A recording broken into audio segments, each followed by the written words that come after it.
Hi, and welcome to BTS Podcast. This is your host, Lynae Cook, and BTS is about exploring the behind the scenes. So it's essentially me diving into the behind the scenes work on what we know to be finished products. I'm super excited to have Matt FX on this specific episode. Matt is the music supervisor for Broad City. If you're not familiar with Broad City, I highly recommend watching it. Guaranteed, unless you're humor impaired, you're not going to be able to just watch one episode. Look up Broad City. Alana and Abby are amazing at what they do. It's such a good show, and I'm so excited to have Matt on. He's a friend of mine. He is a Twitter friend turned real life friend, and it was such a joy sitting down and talking to him about what he does on a daily basis. The music you're hearing on this podcast is by Benjamin Bethurum. You can find Benjamin on SoundCloud at soundcloud.com/Bethurum. That is spelled Bethurum. Thanks so much, and I hope you enjoy this episode. Matt, thanks again so much for being on BTS. I'm super stoked to be here with you in Brooklyn, and it's great to see you. And thank you. And I'd love if you could just start off by talking about what got you into music supervision, like where you started, and then a little bit about what you're working on now. Sure, yeah. My name is Matt FX Feldman. I was born in New York City, born and raised. I had a very intense classical music-based upbringing that saw me spending a bunch of years as a professional boy soprano and touring a bunch. I went to a high school called LaGuardia, which has been memorialized by the movie Fame. Spent time writing music with Azealia Banks as a freshman in high school. That's crazy. I did not know that. Yeah. We were good friends back then.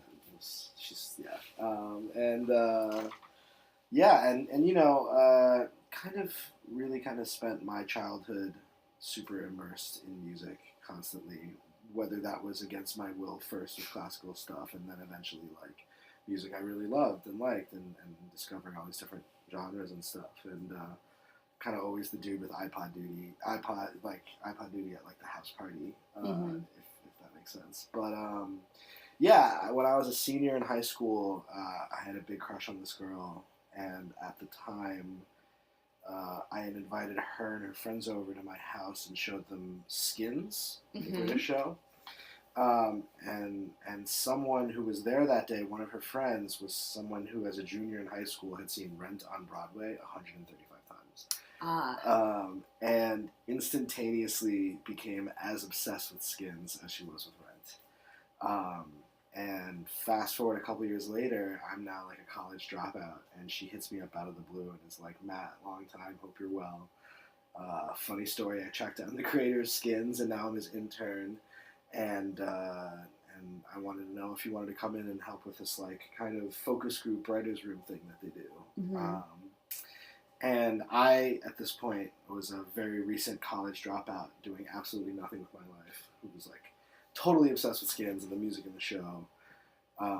And not for real like want of occupation, but just sort of like out of just like hope, I guess. I just asked the creator, Brian, once I met him, if I could meet the music guy, or if I could like be his intern, or just like send a playlist in or something. And Brian was like, yeah, just make me a playlist and come back for the group tomorrow.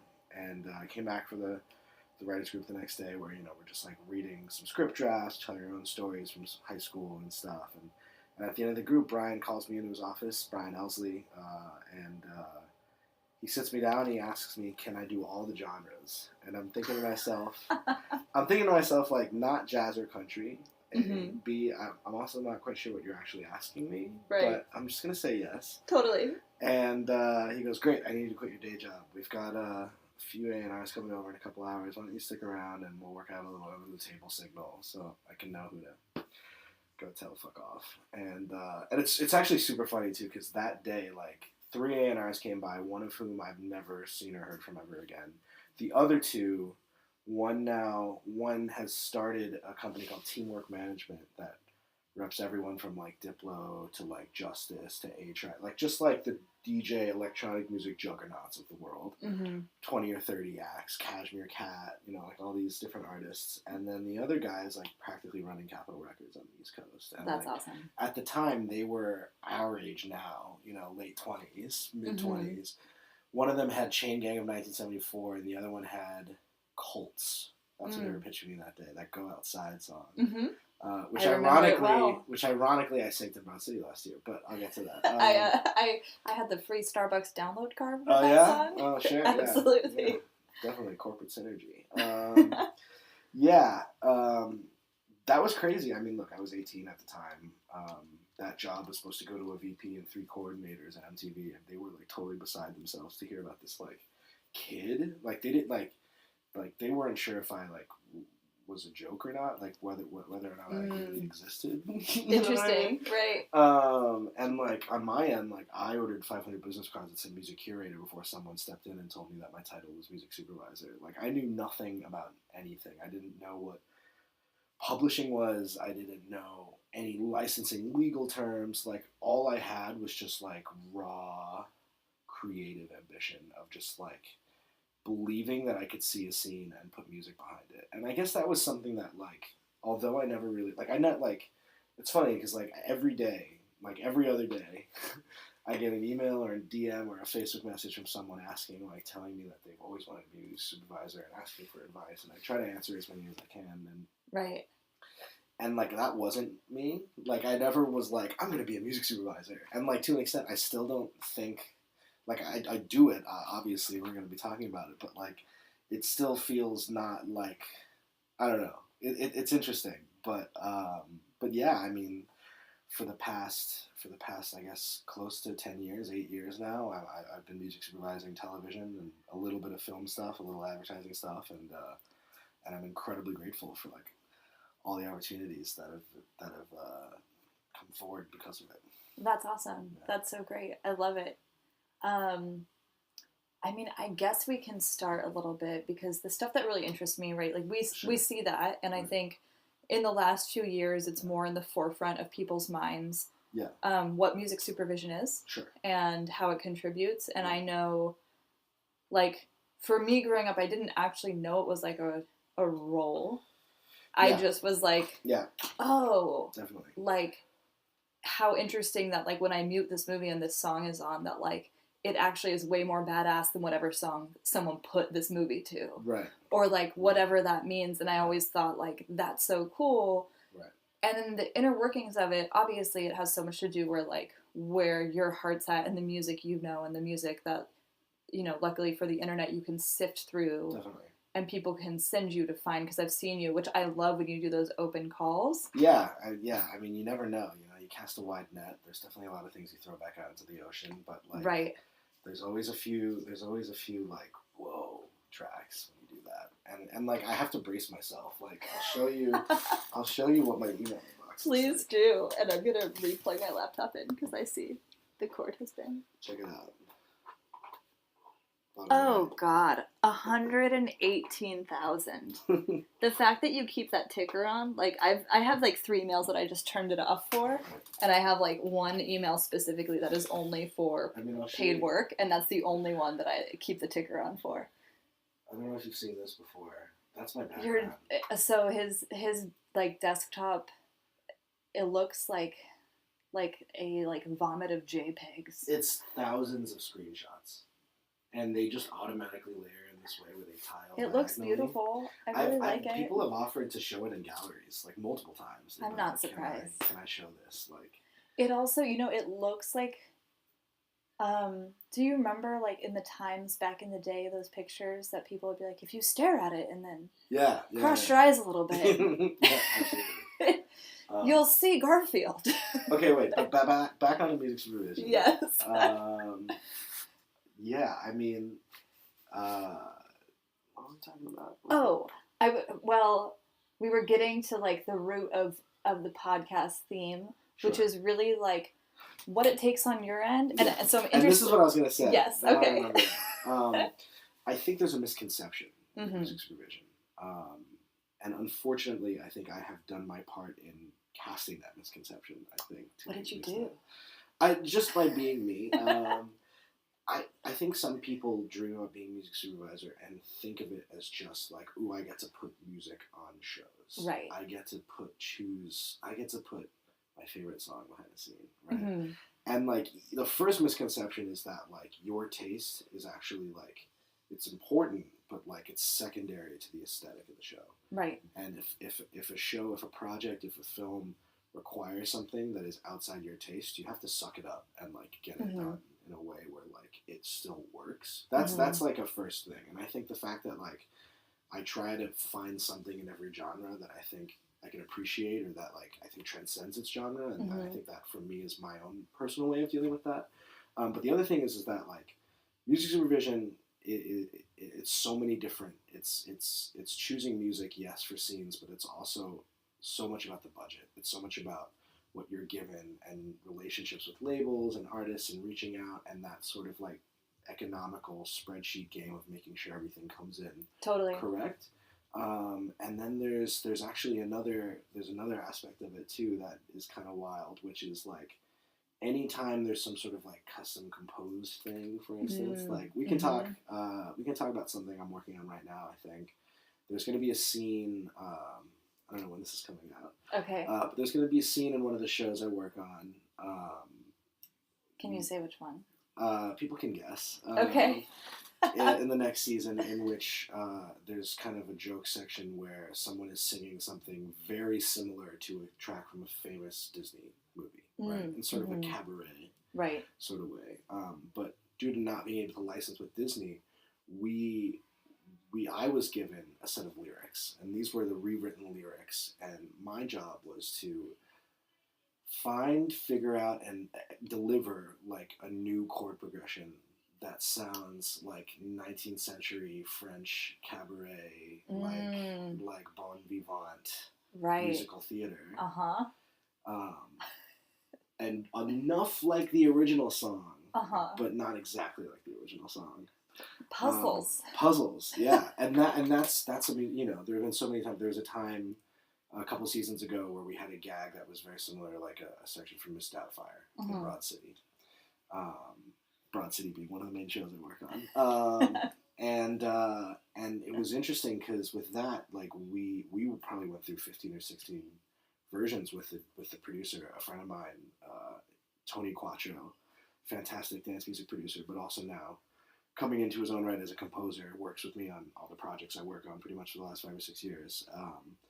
But just like getting the sort of orchestral arrangement correct, so that like the, you know, when you watch it, it feels like Miss Doubtfire. Right. You know, and so within that, like, at what point is an attorney coming in and going like, nope, too close? Yeah, or like, no, are you guys in tune with so, that? Yeah, so another example, Broad City, we did a gag that was, if anyone's ever flown Virgin Airlines, they have a very interesting medley song. The best. It's great. I know all the words. Same. I want to dance. Yeah. Every time. It's beautiful. Parts, the new one, the old one, like the cartoon was like. Yeah, it's fantastic. Yes. And so we had to like, we were doing a gag on that, and you know, we write the lyrics and we do the music, and it's that sort of like cool kids bop Disney rock like arrangement. The palatable rock and the palatable like nod to hip hop. I think at the time we wanted to get Miley Cyrus to sing it. I think Adam Levine wound up doing it eventually, but even before we sent it off to whoever reps to, you know, all that stuff, like legal, Comedy Central, Viacom legal had to come in and go, this is like different enough. Right. And did they on the first round, or did you have to do rounds with them? On the first round on this one, I'm pretty good at this stuff. Nice. Yeah, with the new one I've been working on, the music as well was accepted first round, and that is. Yeah. God, what an inspiration. I mean, I got really lucky with this time around. A friend of a friend, you know, I was just talking about having to do this with a close friend of mine, and she said, I know someone who worked on a bunch of Broadway musicals, and oh, that's awesome. And he'd probably be down to do it just for fun, and I hit him up, and he was totally down, and we had a great time, and we spent 3 or 4 hours, and you know, like I have a musical background, I've studied music my whole life, but in no way am I like a musical theater cabaret guy. And so to have someone who just like lives and breathes that, and I can sort of filter that in through what I know the show needs. Right. But that's at the end of the day, like being a music supervisor is like being responsible for all the music on the show, regardless of where it's coming from, regardless of what it takes to get it there. And it's more complex than people think. Well, and from my point of view, it's also, you're not just responsible for the music, it like really sets a different tone and feeling, because Definitely.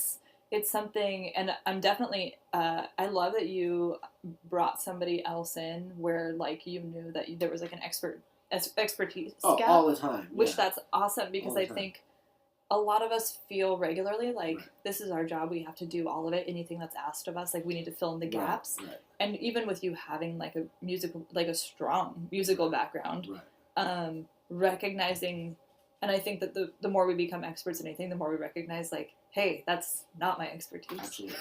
Right? And I love that you did that, because I think a lot of, I don't know, like no matter where you're at in life, it's like an important thing to be able to remember to step back and go like, hey, that's not my jam. I need to find someone whose jam that is, and make sure that like, credit honestly, is like given and whatever. My entire career, especially as a music supervisor, like I am, I guess in some ways it's symbiotic, but I am so grateful for all of the producers, all of the artists, all of the collaborators who have, been kind enough to lend me their music for this work, because, season 1 Broad City, that was not like a sure thing. No one knew whether or not that show was going to be big. And like when I started working on that show, I hadn't supervised for years. After Skins got canceled, I kind of thought Supervision was a fluke. Went into DJing, doing other things. Interesting. Spent 3 or 4 years just like not thinking I would do it again. And it wasn't until I was. And you were. I'm sorry, but you were what when Skins got canceled? How old are you? I was 19. Right, and so I had turned 19 on the job. I love that you were like, well, I guess that's the end of that. I'm retired now. I mean, but like at the time, like I had a Billboard cover story where like my name was in the front. That's crazy. And, like, I didn't know that. There's like a 2-page spread on me, like in the middle of the magazine, huge photo, and like I was talking to people at ICM. I was talking to people at these famous production companies. Right. And then Skins gets canceled, and like no one picks up the phone. I'm like untouchable, right? Like. Wow, which is crazy. But like, I was that hotshot kid, and then it didn't matter anymore. And so for me, I was like, all right, well, like, this wasn't my dream anyway. Right. Like, this was never my dream. So like, I'm gonna go back to trying to make it as like a musician. And has that impacted the way that you engage with people who aren't currently like gainfully employed in what you do when you're looking at people, right? What do you mean? Because that feeling, right, where Skins gets canceled, right? Not due to my knowledge, at least, for any scandal, no, right? No, like no. nothing. It just wasn't great, And the but leadership wasn't there. But none of that falls back on a music supervisor, and so it's so interesting. Yeah, in fact, if I can brag now, because Please at the time, so everyone associated the music on American Skins with Animal Collective and Sleigh Bells. Animal Collective was the very first scene on the one episode people watched, and Sleigh Bells was in the commercials. Those were the 2 decisions I did not get to make. The Animal Collective was already in there when I got hired, and the Sleigh Bells was MTV marketing. On my end, it was Blood Orange's first sync, Aluna George's first sync, R.L. Grime, Freddie Gibbs. Shit, that's like a Fantagram. That's a beautiful selection. Fantagram, I paid $600 for songs that are now like in the Super Bowl. And Blood Orange hadn't even officially been signed to Domino yet, and that was still Dev was still Lightspeed champion at the time and just released the demos. Like I put a demo of Something Boulevard in American Skins. Like people don't even know. And like that's the thing is like you can't at the time there was no knowing that those artists would then pop. You know what I mean? And like now I'm just like an old man being like, oh,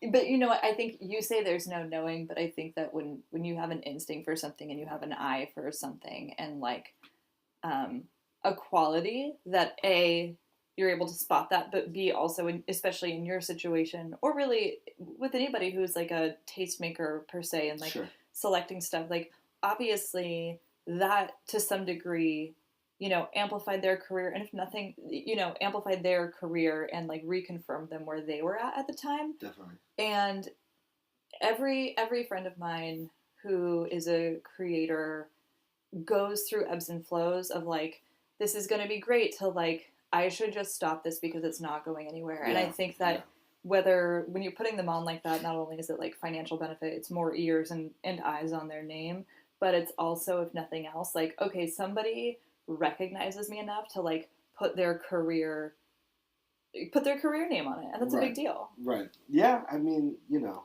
I don't know.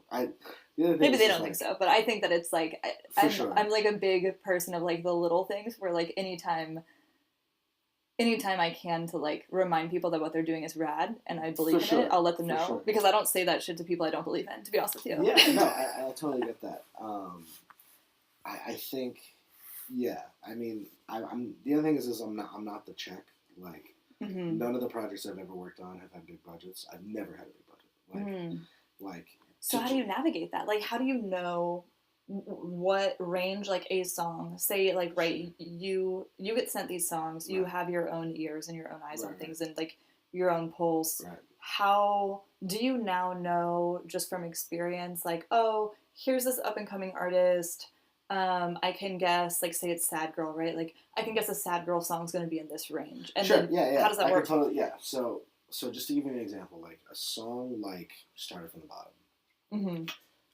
To license that for Broad City, we are talking somewhere in the $50,000 to $70,000 range as a favor. That's like a nice number. I heard that Matthew Weiner paid like $1 million for a Beatles song, right? In Mad Men. Right? That was a thing once. One episode of Broad City is done on $8,000. Wow. And so to do that, you know, first of all, most production companies have access to a library, right? So these libraries are like production music, and you can kind of hear most of the time that it's like not real music, if that makes sense. Obviously, it's real music. Is that like just for people who don't know, including myself? That's like stock photography of music. It's like stock photography. Depending on the library, there are some absolute gems. You gotta dig real deep. When you do dig and you find those, are you able to like tweak them a little bit to your own liking, or is it just it's always kind of weird too when like someone hits me up and is like, hey, I'd love to hear the song from that scene, and it's like one of the library cues, you know, like that's just like tough. Because so what I was about to say is like I would say on most things I work on, there's like always going to be 20%, maybe 25% of music that is library, maybe less. And that's sort of mitigating all the background noise that you barely hear, right? So, like, if there's, like, something playing in a restaurant that's, like, not a cool place, and it's just, like, a cliche of something, you know, right. a little folk song or an ethnic thing or something like that. Yeah. Like, you can just find something you don't have to pay for, you don't have to worry about it. Right. And then the rest of the music, like, only recently have I been able to have access to, like, some major label acts for shows, because like for instance with Broad City, like they want to work on it, they want it so badly, right? And yet like at the same time I feel like now that it's been 3 or 4 seasons of just unsigned artists, like I feel like I have an obligation to them now. So like even then, like the sort of like Peaches and Mac DeMarcos and like if not major sort of like high tier indie gods, like I'll still only put like a couple of them, because I still think like, you know, like it should be smaller artists, younger artists. Yeah. But in terms of numbers, like, you know, basically there's like there's the label side. I'm trying to figure out how much to explain. There's the label side. Feel free to explain, because this is what I think it's a lot of things in interviews get a little bit glossed over. Sure. And so whatever you're comfortable explaining, I would love, because in the weeds and the nitty gritty, I think is what a lot of interviews about like trade specific type things don't get into, and then people are like, I'm so inspired, and then what's the tactics? How do I do that? So so there's like so songs, the way songs work when they're being licensed is there's 2 sides. There's what's called the master, and there's the publishing. And the idea is that the master represents the recording, right?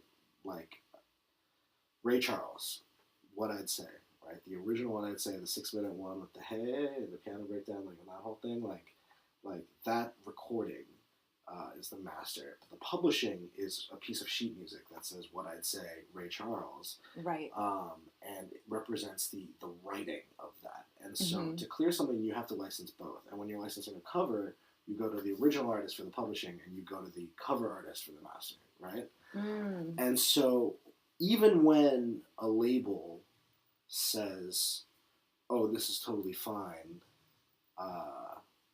you can do it for $500. A publishing company, which in many ways are banks, publishing companies are the companies that give artists advances and say, here, take $1 million. Also, we own your music now.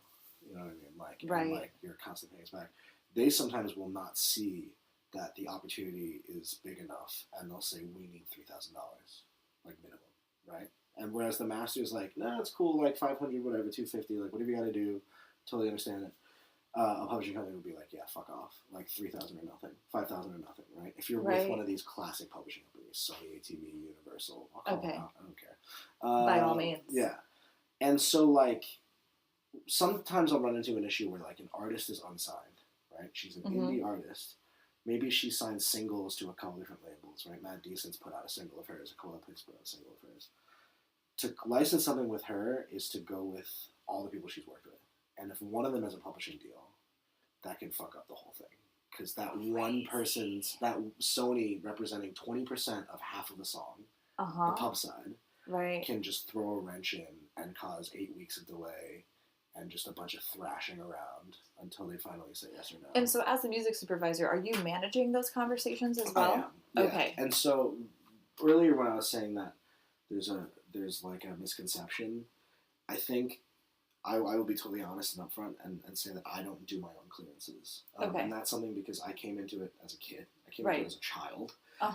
They hired a lawyer during Skins, and ever since then it's just been like, anyone who knows me will tell you that I am best on the creative side.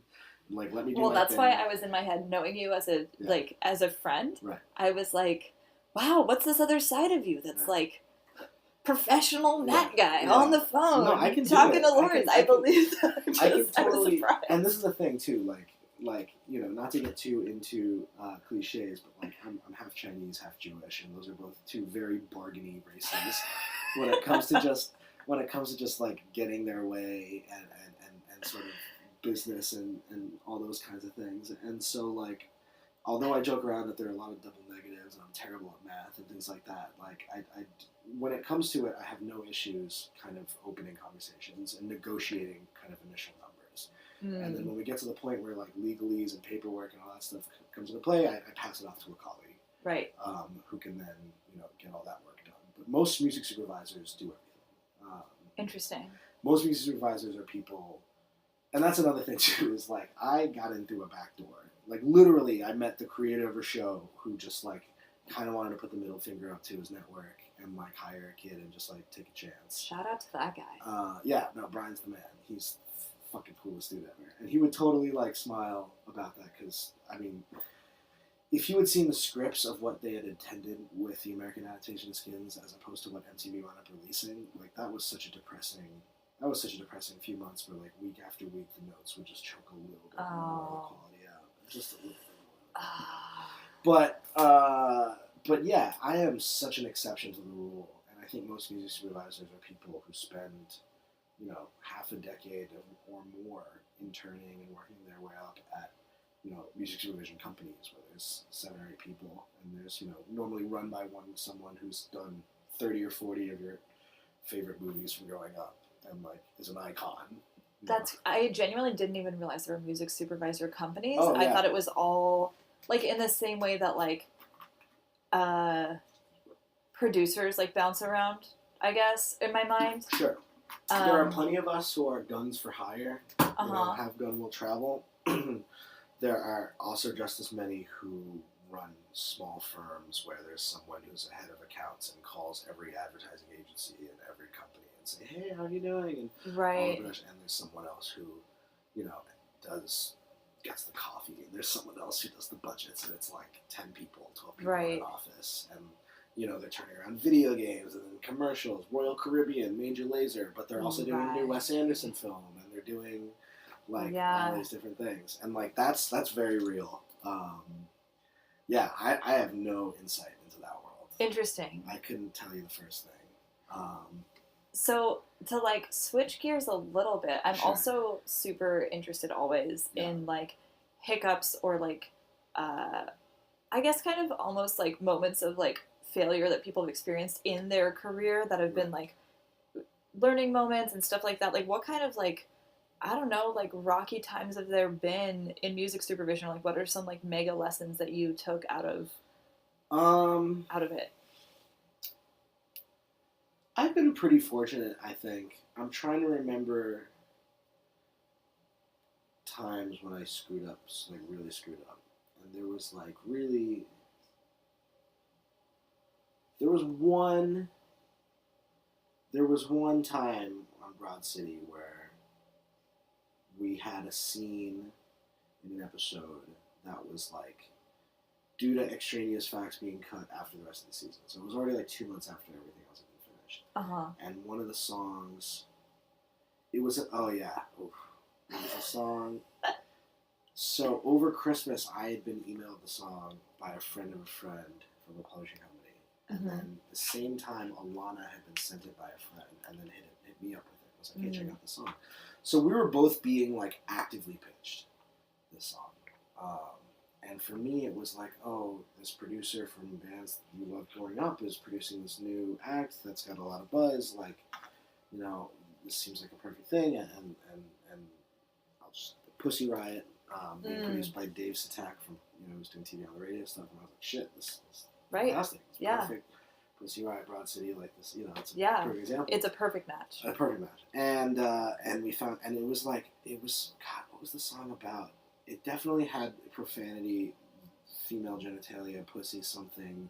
I want to say it had something to do with menstruation, but it might not have. Ooh. But we wound up like...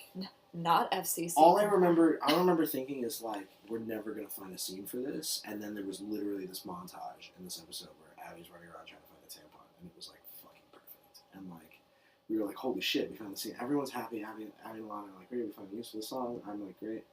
And again, so like, everyone approves it. The label side public. At first, like, the budget thing is a huge thing because different people were signed to different places, labels, and everyone was like, wait, $1,000? We need so much more than that. We were thinking it was going to be $20,000 because, like, you know, if you get a song license on like an HBO thing, it might be that $25,000, right? And so, you know, first we had to go through that for a couple weeks.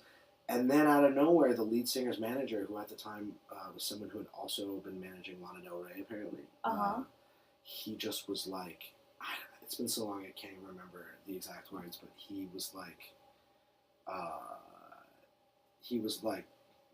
even though the budget isn't enough, like, I see the show as like a blip of like, he just like shot on Broad City and was like, and I don't see any association between my act and the show in aesthetic or tone. Like, he just like totally missed it, everything, and like just said no and just like squashed it. But like, we were already so late in delivering that like I got reamed out for that because like we thought it was a done deal. Everyone thought it was a done deal. Right. We had been actively pitched the song by all these different people.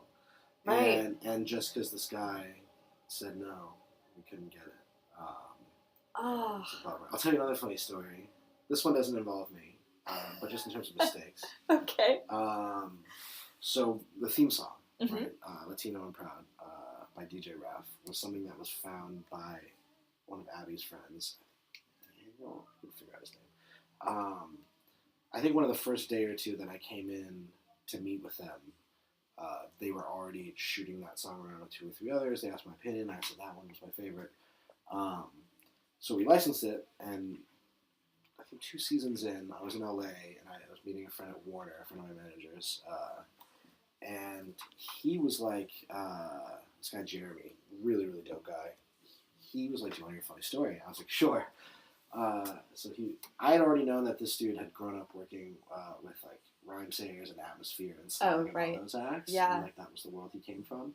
He was like, so that 4 and 3 and 2 and 1, that's Slug's voice. And DJ Raf never cleared it. And wow. And so that song, yeah, like we own that song now, basically. Like I think they basically went to him and were like, hey, so we like the show, we're not going to bother them, but this is completely illegal. and right. they're going to take 90% of, however much percentage they took and they left him with. And now that you say that, I can hear his voice in it, because I was like a huge Rhyme Sayers nerd growing up, and I like... Isn't that crazy? Now that you say that, I'm like, oh, that is crazy. That's awesome. Yeah. In saying that, I had another question, and now, what's your favorite part of your job? My favorite part of my job is getting to do a fantastic montage, or I think of either getting to do a really cool montage and getting it right and it just being like perfect, or getting lyrics in a background scene perfect, where like blink and you'll miss it, but if you do hear the lyrics, it's like, oh wow, this is like on context but not too on the nose. That is the perk of keeping the closed captions on. Yeah, 100%. I do it almost strictly. 100%. Well, I have like really bad kind of like story following abilities if I'm not reading it. Like if I'm just watching something, it's really easy for me to not engage. Right. So I keep them on partially for that, but also once I realized that I was capturing lyrics in the background that I would have never noticed, and how oftentimes they really supported the show or movie, now it's like I have to have them on always. Yeah. So you mostly, because obviously you worked on Skins, you work on Broad City. Yeah. Have you mostly done TV? Have you also done film, video games? I've never done video games. I would love to. I play a lot in my spare time. What do you play? Right now I'm playing through Spider-Man, and I play Overwatch pretty much like 4 or 5 days a week. Nice. But only like half hour. I'm good at like, if I can win my first round, I'll just turn the Xbox off right after that. I'll just like go back on my day. Bravo. Yeah. It's just like, for me, it's more just like a calming thing. I'd love to do video games. I have never done a feature film that has been shown in theaters, but I've done a couple things that I've like gone straight to iTunes. I did something with Grace Helbig and Remy Hart and Hannah Hart a few years back. Very cool. Yeah, and very little advertising as well, mostly independent stuff. A couple like song searches for firms and things like that. So yeah, I mean, TV has been the vast majority of what I've done, and as I said, like as much as I love music supervision, and I think I will continue doing it as long as people ask me to, as long as there are opportunities where people want my ideas. Do you turn down work ever? Do I turn down work ever? I will turn down work if it seems like it's going to be really, really difficult and the money isn't there. Okay. And that's happened maybe once or twice, when what they are asking of me is crazy due to like maybe time constraint. And it's just like, this juice is not worth the squeeze. Right. What about like taste wise? Like, I mean, do you like vet projects in terms of like how you feel about a script or how you feel about what's already been shot or whatever when it's brought to you? I think at the end of the day, the music supervisor is still in service of the director or the showrunner. And the showrunner has a vision, and that is the vision that needs to be executed. And so if your taste aligns with that, great. That's a bonus. That's a good day. That's a good project. But that will not always be the case. Right. And what's secondary to you loving it is, you loving it is secondary to the director, the showrunner saying, this is good. This is what I want. Yeah, and then... So does that mean that like usually a few episodes of a show or like a storyboard at least has been put together before you're brought on? Yeah, I mean, my first conversation when someone is vetting me is like, what do you see the music aesthetic of the show being? What's the XY axis? Right. You know what I mean? Like, which I've heard you say in other interviews, and I really like that descriptor of it. And is that something that you came up with on your own, or is that like a normal thing that's used? Are you being serious, or are you joking? No, I totally okay. Yeah. But no, because it's like because like in any show, like you develop like what the normal tone is, the normal things, and then depending on what the setting or the episode requires, like it's gonna go other places. Right. It'll always go other places. Yeah. But like if one axis can represent kind of what the show will always be, and the other one represent like how far it could go. Right. You know what I mean? Like how much weirder. Like a seismograph. Yeah, I mean, I'm right now. I'm working in post on my own show actually. Awesome. Which has not even been announced yet. So depending on when this goes up, I don't know. It may or may not have been announced. Yeah. By then. Do you know where it's gonna run? Can you share that at all? Because it probably won't go live for like at least 4 weeks. Hopefully in 4 weeks, this will be announced. But yeah, so the show is 10 episodes. It is going to be a web series on a network called Genius Kitchen, which is owned by the Food Network. Cool. Owned by Discovery. Awesome. 5 episodes are in New York, 5 are in LA. It's kind of about the intersection between food and music culture. Beautiful. Hosted by yours truly. And also music supervised by yours truly. and yeah, I mean, with that show, a micro budget is an understatement. You know, we have $500 an episode for music. Jesus. And you know, it's a web series. It's not even right. for TV. But because of this recent acquisition of Discovery or you know, the network mergers, like they are asking that we license everything so that if we wanted to go to television, we could. So we're still licensing everything on the terms that I do on Broad City. It's just like we're telling all the people, like, have good faith that this is probably not going to air. This is probably just going to be online. We probably won't get famous. It's like kind of the opposite of what most people in like Hollywood situations tell you. I know. You're like doing Isn't that funny? I love that you're doing the opposite of like, it's not going to be big. Yeah. I mean, just because like I'm paying people $50 a song. Like right. when I said I'm grateful for these people, I'm not kidding. I'm like, right, because that is, I mean, for people who, I see a lot of friends out there, especially like friends of mine who are producers, complaining like, why do these people think they can give me $100 for a beat? Like that's not okay. Yeah. And so, but that to your point, like any less than 500, and I hate to ask.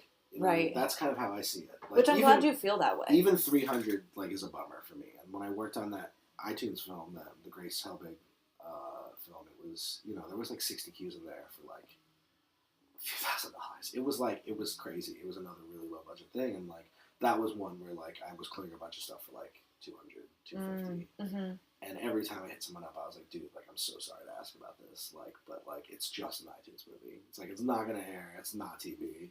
Right. Can you do this for $250? Yeah, like, and that's such an interesting thing, right? Because I imagine on your end, you're like, it's not gonna air, but it'll still be for sale.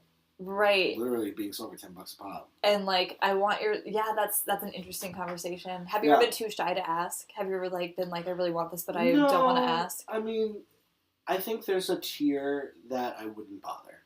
You know what I mean? And then there's like, you know, you can always sort of size up, or I guess I can always sort of size up like whether or not someone can be convinced. Interesting. Because there are those people who think that they are the next coming, and right. that's that attitude that's going to get you signed. That's that, you know, you got to believe in yourself. I can't hate on that. But those people I wouldn't bother with something like this. Right. Whereas the people who are, you know, just grinding and trying to build and like see the vision, so to speak. Or purists. Yeah. That's awesome. But yeah, on this new show, I mean, literally $50. And with this one, I'm only hitting up people that I've been working with for years. Yeah. And it's like, or people who I'm, you know, close with, who I've been jamming with, and I'm like, it's mine. It's my show. It's a web series. Yeah, like you're supporting me right now. Like, can you please just kick me a song for $50? You know what I mean? That's awesome. Is any of your music on it? I snuck a couple things in there, and really, if anything, that's so that we can avoid paying in those places, because I'm not paying myself out for those. Right. Yeah, no, it's funny though, because there've been a few dudes who were like, "Yeah, take whatever you want," like seriously, and they're coming out of it with $600. You know what I mean? They're coming out of it with $800 because I wound up using 10 of their things.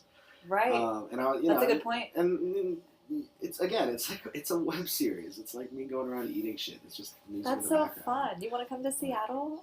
I would love to. I mean, this was very much just like, I don't know.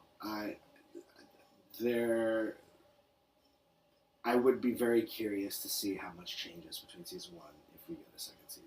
Okay. Hopefully for the better. Awesome. We made the show with pure raw love and sweat, and like having a few creature comforts next time around, and like being able to go to other places. That'd be a lot of fun. Like New York and LA, they were like it was kind of obligatory. Like right. But yeah, if we got a season 2, Seattle's definitely on the top 5 list of places. I mean, you and whoever is on it have a spot. For sure. You're more than welcome. Yeah, no, season 2, like I've been thinking about Chicago a little bit. I've been thinking about Miami a little bit. I've never actually been to Miami. Neither have I. I think about Austin a little bit. That's a good one. Yeah. There's just so much good food down there. New Orleans, I would say. I think New Orleans is a little overdone. I think, So I agreed with you, and then I went. Yeah. And it was a different... and I went with people that have really good taste. Right. And then I was like, oh, this is cool. But I was not stoked to go. I know the Ugly Delicious New Orleans. I know the Bourdain New Orleans. True. I know the Bronson New Orleans. That's true. You watch way more food shows than I do. Yeah. I watch them all. I know the Bizarre Foods New Orleans. Right. You know. Well, they come on over to Seattle. Seattle and Portland, actually, not to sidebar too much, but I was very impressed. I went to this Russian restaurant in Portland that my friend took me to called Kachka, and it's incredible. Like, not only is the food incredible, but like the way it's decorated is crazy, and you'll appreciate the music wavers between. And I didn't notice this until I went in like a more nighttime setting instead of a lunch setting.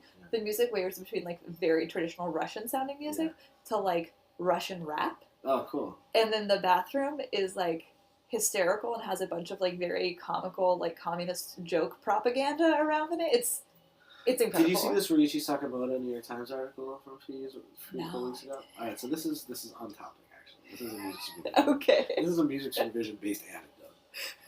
But recently there was an article about this pair of Japanese restaurants.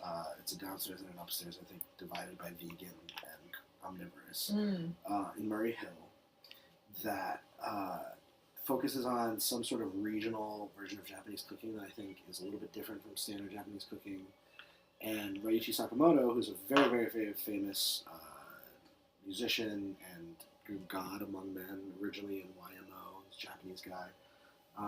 Apparently, he sent an email to the chef or a letter saying, "I love your food. I think your restaurant is amazing, but the music you play is awful." And there's like a really funny quote. I'm trying to remember what the quote is. He like has a metaphor for why it's so bad, and it's fantastic. And he programmed a playlist for the restaurant, and the playlist like alternates between like ambient meals from John Cage, sort of like Barely There, tonal shit, to like Nico Jar, and like very sort of like, you know, music you would hear in like Dover Street Market or some shit. That's like just awesome. Like high end fucking cool guy, serene. Right. Like, and fuck, I would love to do more music supervision for restaurants. That'd be amazing. That is, so I did it for a friend for her restaurant, and it brought me so much joy because I make a lot of playlists, like a lot of playlists for very specific, like music that I like to dance to and listen to in hardwood floor rooms, things like that. And I did it for a friend who has her restaurant's like Latin themed, and it was just like to be able to put like Joe Baton and Sade, and then like what else, like Chicano Batman, like in a playlist where it all made sense when you listened to it. It was like 6 hours long. Right. I was like, oh man, I want to open a restaurant, but only to only to set the music. That's awesome. So I just have one more question, and it's the question that I think I'm probably going to stick to asking everybody throughout the show. Is what is something that you're super interested in the behind the scenes of? I am super interested in the behind the scenes. You can name 2 if you have to. I'm struggling to name the like, because I love this shit, so I'm constantly trying to like learn a little bit about behind the scenes and everything. So I'm like trying to think of. Same. I am interested in the behind the scenes of.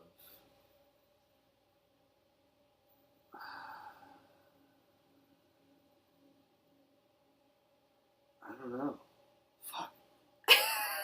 I like how how you're looking around your room right now, potentially for inspiration. No, literally. Like, is it about video games? Is it the secrets of the art world? Is it Supermensch? Yeah, I literally have the secrets of the art. Exactly. I'm always trying to find it. Maybe it's the people who make door handles. What are those casts like? What kind of machines do you need for a door handle? I am kind of interested in the behind the scenes of kind of like network execs, if that makes sense. Like Viacom execs? Like that kind of network? Yeah, I don't know. I've just been thinking a lot recently about how all executives are dumb. And, certainly. And like... No offense to the executive. And if Entourage did a great job with anything, it's sort of painting that picture, but like, I've since made it like a sort of like long-term goal that by like age 45, 50, I'd like to like be like a maverick executive who like, whips things back into shape, etc. And I'm just curious about like the behind the scenes of how people even start in that. Nice.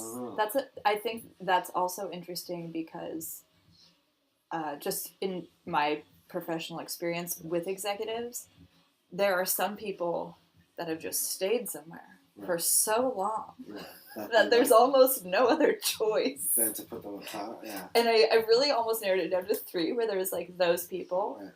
There are like the people who care so much about being an executive. Yeah. And put on that very like entourage-y type persona. Definitely. And that's the exact reason why they're terrible executives. Sure. And I use that as an example all the time for managers, where oftentimes it's the person who wants to just manage a team so badly and they want their team in like that weird kind of ownership thing that I'm like, that's the exact reason why that person should manage nobody. Yeah. Ever. Yeah. And then the third type are truly like really incredible problem solvers who are really good at 360-degree thinking and like have people's best interest in mind. And I've been really fortunate enough to like work with and make friends with a lot of people like that, where I'm like, oh, there is a soul in that type. Yeah. Like, oh, thank God. True leadership. Yeah, where it's really creative leadership. Yeah, and whether that's where they started off in a very normal way, or some of them are very much, you know, like people like Troy Carter, who just has like that mind and can see things and find solutions and can work with people and is able to admit his mistakes and grow from them. And and I have a lot of respect for that, and I love trolling the other kind. Yeah. Nothing brings me more joy than to be like, I can't wait to hear more about your car. I sent the most savage email the other day. Oh, really? Yeah, I sent the most savage email. I'm proud. Yeah. I'll tell you off the record. That sounds great. Well, awesome. Thank you so much for being on. I really appreciate it, Matt. It is always lovely to hang out with you. Yeah. Thanks so much.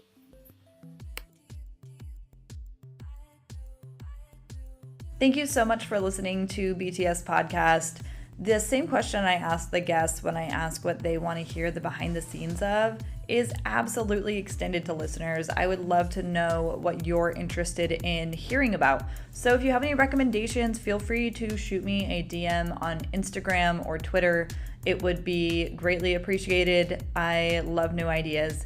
That being said, speaking of requests, podcasters don't ask you to subscribe, rate, and review for fun. It's because it helps a ton with us for getting new listeners, which helps us get sponsorships, which helps us really be able to podcast and feel solid about how our time and money, etc. is spent.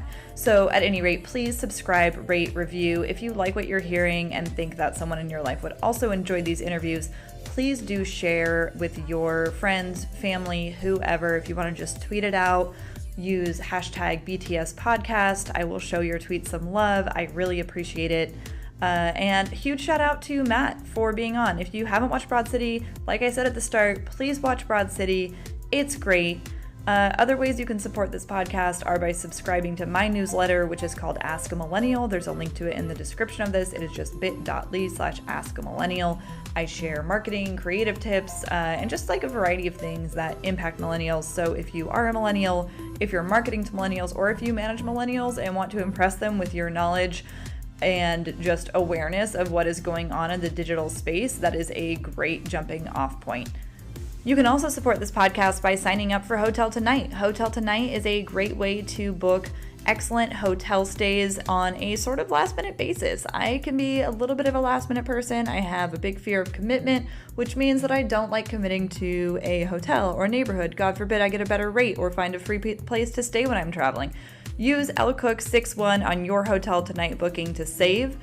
If you're squared away with hotels but you want a massage, I'm a big advocate for Soothe. It is an in-home massage service. It's awesome. I use it when I can't afford it, and so if you use my promo code, I can afford it more, and so can you. Use LRZ on your first Soothe massage and just get relaxed. It's real nice.